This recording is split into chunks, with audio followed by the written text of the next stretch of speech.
میں ان کی وہ باتیں سنتا ہوں تو مجھے تو جنرل اے کے نیازی 1971 کی ویڈیو یاد آ جاتی ہے, جو شام کو کہہ رہا تھا تختوں کے تختے الٹ دیں گے, اور اگلے دن وہاں جنرل اروڑا کے ساتھ بیٹھ کے دستخط کر رہا تھا, سرنڈر کر رہا تھا, 93,000 فوجی گرفتار کروا رہا تھا. انہیں حالات کی نزاکت سمجھ نہیں آ رہی. اسٹیبلشمنٹ کے خلاف پوری دنیا میں اینٹی اسٹیبلشمنٹ لہر ہے. ابھی دیکھیں فرانس میں وہاں کے وزیر اعظم کا استعفیٰ, پھر جاپان کے وزیر اعظم کا, کینیڈا کے وزیر اعظم کا, پوری دنیا میں جو معاملات ہیں وہ اسٹیبلشمنٹ کی طاقت کو عوامی طاقت ہٹا رہی ہے. عوام کو شعور آ چکا ہے, لوگ اب گولیوں سے نہیں ڈرتے, یہ پوری دنیا میں ہم نے دیکھا.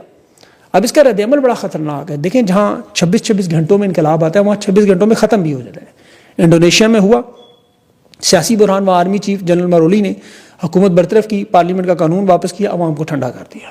بنگلہ دیش میں شیخ حسینہ چھوڑ کے بھاگی, چیف آرمی وقار الزمان سامنے آیا, عوام کی مرضی پر حکومت بنا دی, لوگ ٹھنڈے ہو گئے. سری لنکا میں راجا پاک سے ملک چھوڑ کے بھاگا, وہاں اس کے بیٹے کو انہوں نے دوبارہ صدارتی الیکشن میں حصہ بھی لینے دیا.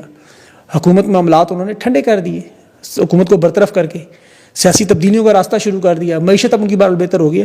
عمران خان یہی 78 سال سے اس نظام کو بدلنے کی کوشش کر رہا ہے. وہ وقتی طور پہ نہیں, فوج کو مکمل سیاست سے باہر نکالنا چاہتا ہے, اور یہ مسلح اور پرتشدد معاملات سے ہو نہیں سکتا. نیلسن منڈیلا دیکھیں 27 سال جو قید میں رہا, باہر اس کی پارٹی نے بھی کوئی طریقے نہیں تھے, جلسے نہیں نکالے, کچھ بھی نہیں کیا. نیلسن منڈیلا نے اپنی قربانی دی.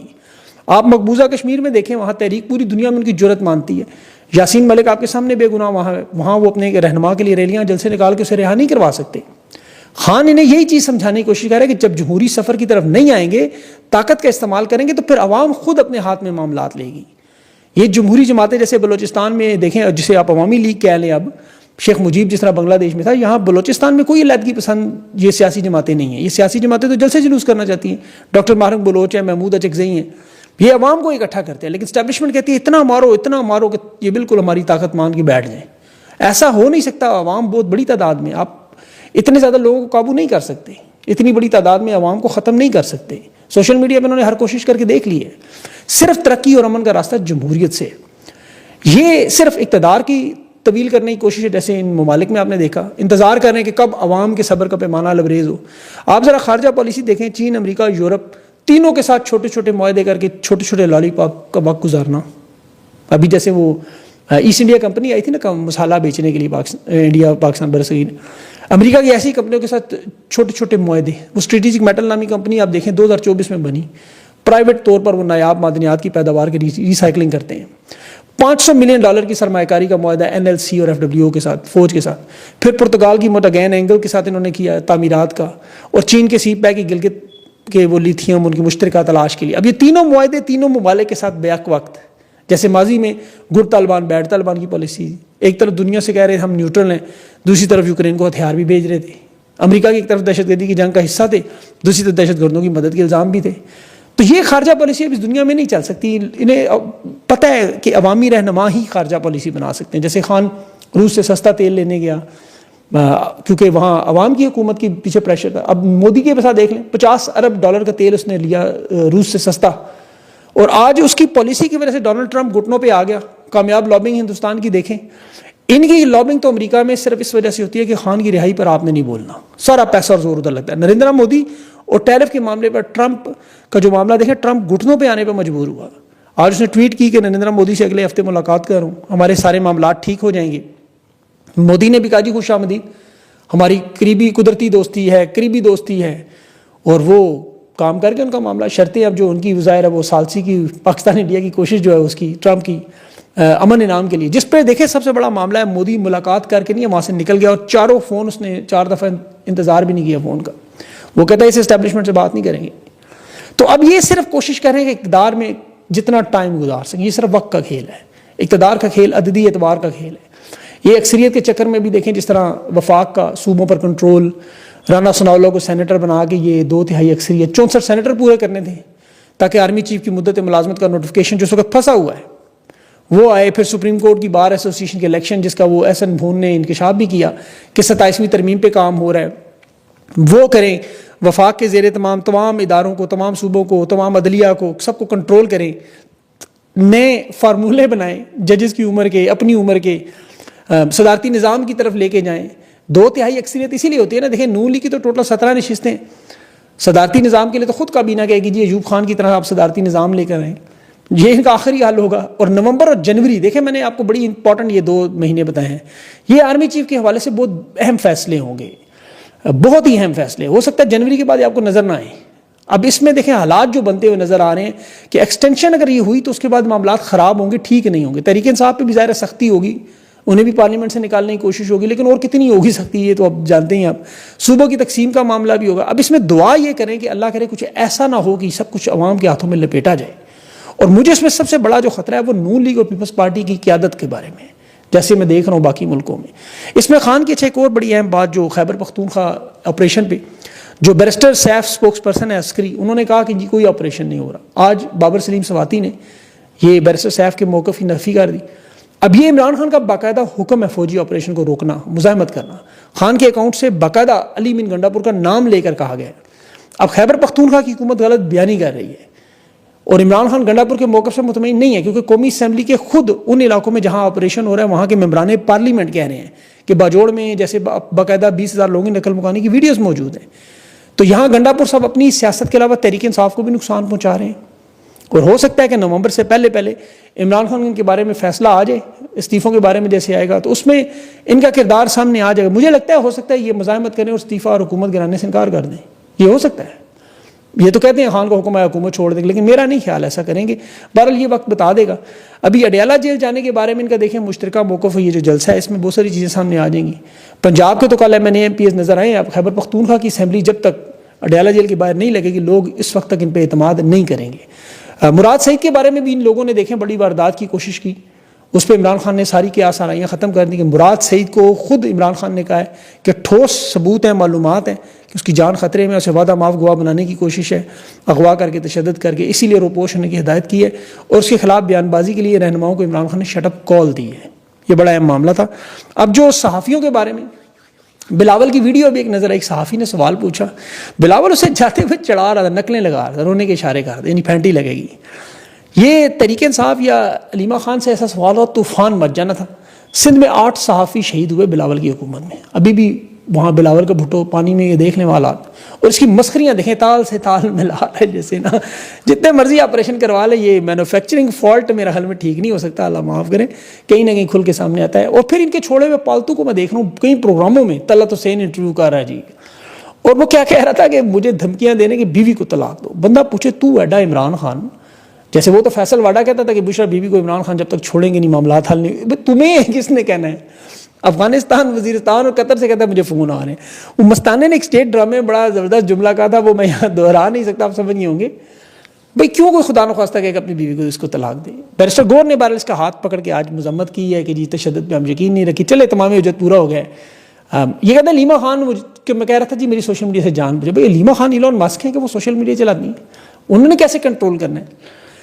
اور ایک ان کے صحافی قرار الحسن کی بات, وہ تو بھائی اس وقت بڑے ہائی لیول پہ پہنچ چکا ہے منافقت کے, خان سے بغض میں بالکل سخت پاگل ہو چکا ہے. یقین کہ اس کی ٹویٹ پڑھ کے اندازہ سمجھ نہیں آتی, پتہ نہیں رات کو کس پہر میں لکھتا ہے کہ عمران خان اچھا لیڈر, اچھا حکمران نہیں ہے, 92 کا ورلڈ کپ جیتا. بھائی 33 سال ہو گئے ہیں ورلڈ کپ جیتے.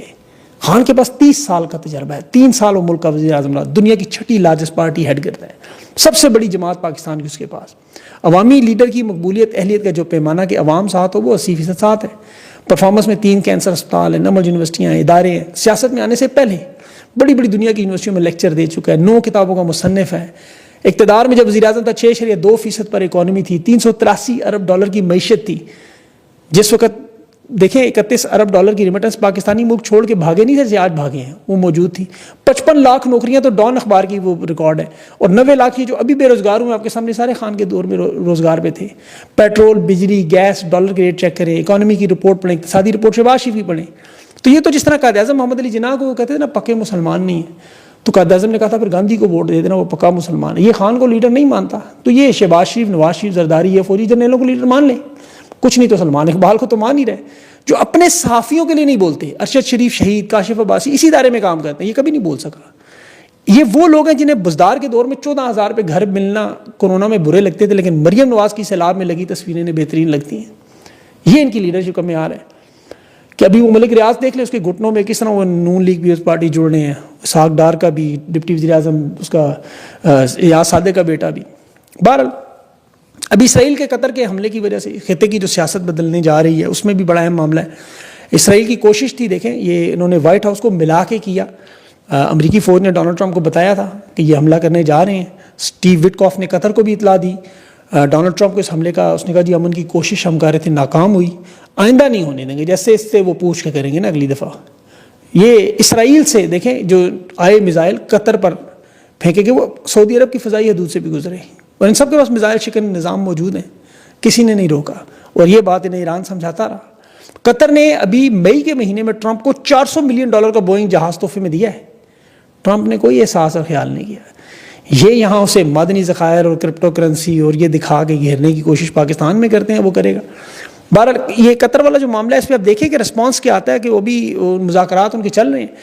ستمبر کے مہینے میں 5-6 بڑے ممالک نے اعلان کیا 2 ریاستی حل کا، تو اس لیے یہ بڑا اہم ہوگا، لیکن اس کی انشاءاللہ تفصیل اگلے ویلاگ میں آپ کے سامنے رکھوں گا، ساتھ اس وقت تک ملاقات کی خبریں بھی آ جائیں گی۔ اپنا خیال رکھیں، مجھے اجازت دیں، اللہ حافظ۔